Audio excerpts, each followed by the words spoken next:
Hello, let's talk about Acsquidentally in Love by K.L. Hiers. Number one in the Sucker for Love Mysteries, a paranormal romance novel where a hard drinking detective tortured by the murder of his parents when he was a child meets a guy at a party. And it's like, oh, maybe this is the guy that I can finally move on. I destroyed my career as a police officer by trying to use their resources to try and track down the killer of my parents, who were sages who worshipped the old gods, and were in the middle of a ceremony when I woke up, came down and found that some mysterious figure with a huge knife was running off into the night. But no one would believe me. They all thought I was a hysterical kid and that it was just a ceremony gone wrong. Sages, as they are known in this world, worshippers of the old gods, are sort of I look down upon my minority. The Lord of Light is the dominant religion, perhaps a stand-in for Christianity. But yeah, and so he's ruined his career as a police officer. He's a hard drinking detective. He meets this guy Lachlan at a party just on the anniversary of his parents' death. Goes back, lights the candle for his parents on this anniversary, drinks himself into a stupor, and when he wakes up, there's Lachlan, or at least who he thinks is Lachlan. But no, it is an elder. It is an elder god.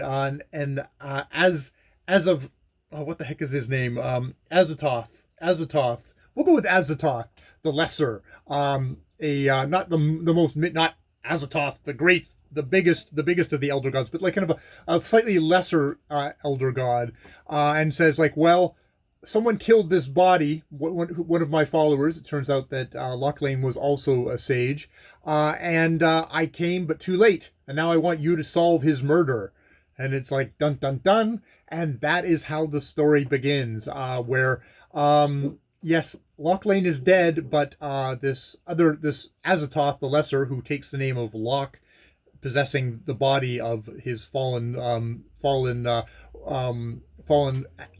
adept or whatever, fallen worshiper, they develop a romantic relationship, a romantic sexual relationship. And we learn pretty soon that while it is indeed Lachlan's body, it's Lachlan's body with the addition of the tentacles of this Azathoth, the Lesser. He is this is definitely kind of H.P. Lovecraft kind of giant beings, but apparently there is able to very much compress himself by magic into the body of this thing. But there's all these kind of different various tentacles that are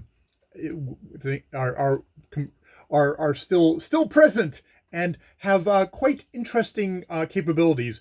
Early on in the novel, at the very beginning, Sloane is hungover and says, "Oh well, here I've got something for that," and he prefers one of his tentacles with a kind of a substance coming out. Have a drink of this, and he said, Lachlan's like, "Oh, okay," and he puts his lips to it and sucks it, and Locke is very like, "Haha, yeah," and it does indeed help. It does help Sloane with his hangover. It's only later that we find out exactly what that substance was, and it's something that I kind of twigged on to begin with. This is a very much an explicit romance. I think I've read some kind of paranormal romances through Felicia Day had a kind of a romance book club, and through that I got exposed to a variety of paranormal romances, and I know they can be very hot and heavy, very erotic in their thing, and this is very much an erotic thing with very explicit sex, which is either a big plus point for you or a big negative. Now, it's it's a fairly small novel, and it's got a fairly, what I thought was a fairly kind of straightforward mystery angle to it. So when it stops for a full chapter for Sloane and Locke to have a erotic getaway, it is a little bit of a screeching halt. It may have, for me, kind of veered a little bit too much into the sexy times, overwhelming the overwhelming the story.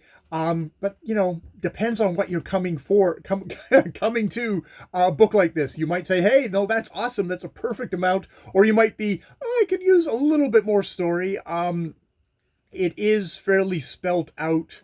All the characters' motives. It is definitely kind of that modern, kind of very kind of commercial writing where it's like where everyone stands, and if you don't, the characters will pause for a moment and tell you where they stand. Um, yeah, it was fun. It was fine. It was very kind of light and breezy. It's not.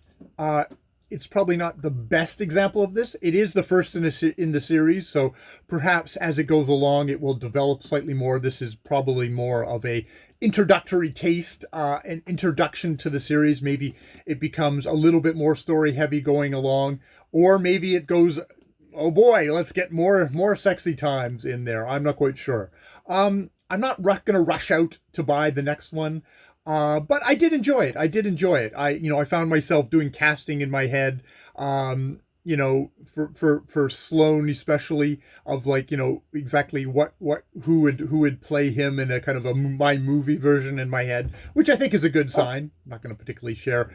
Dan Levy, probably a younger Dan Levy would be my thought. It's probably going off of that picture there. And there's sort of the comedic tones of this book has. There's a lot of just kind of light, fun, comedic tones that the book has, which I really enjoyed. So I would want somebody who is slightly kind of like, what the hell's going on, kind of a character for Sloane, even though with his steamy good looks.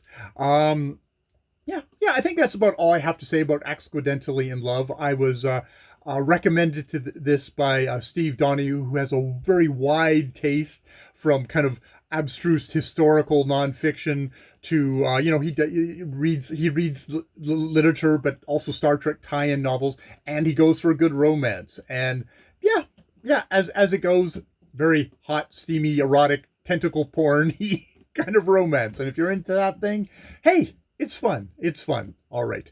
I will leave it there. More videos later.